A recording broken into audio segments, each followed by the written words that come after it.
That's only 7 foot.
I started my long-term bench build project with some red oak slabs I had milled up a while ago.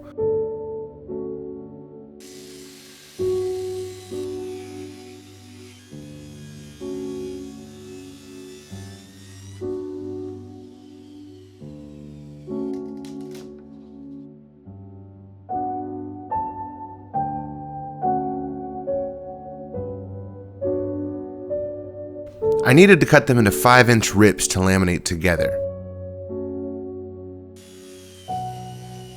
As I cut them, I noticed there was still some tension in the wood pinching the blade, and once I cut into them, I realized their moisture content was higher than I had thought. When I had put my meter on them, the pins were reading about 11% as far as I could get the pins in. In the middle, it was more like 17%.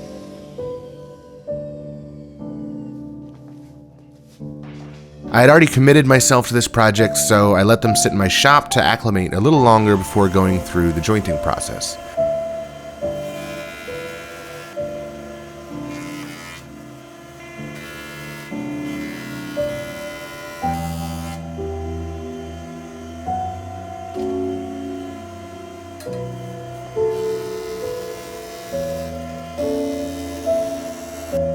After letting them sit, some of the more wigged out pieces I cut at the funk to reduce the amount of material I'd be removing to obtain flatness.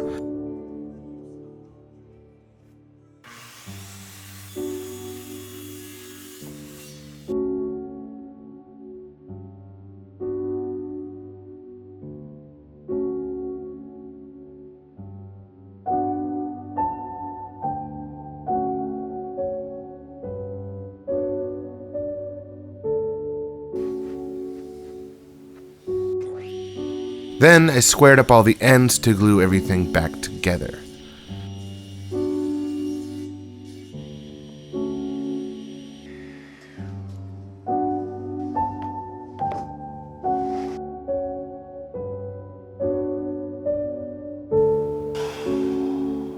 This was going to be a stressful glue up already, as I wanted to do glue up on both tops at once, because I'm impatient.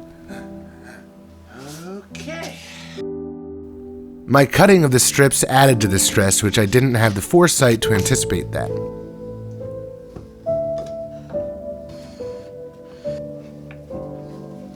That old adage of you can never have too many clamps proved to be true in this case, and I wish I had about 10 more to support the cut ends as I was aligning them.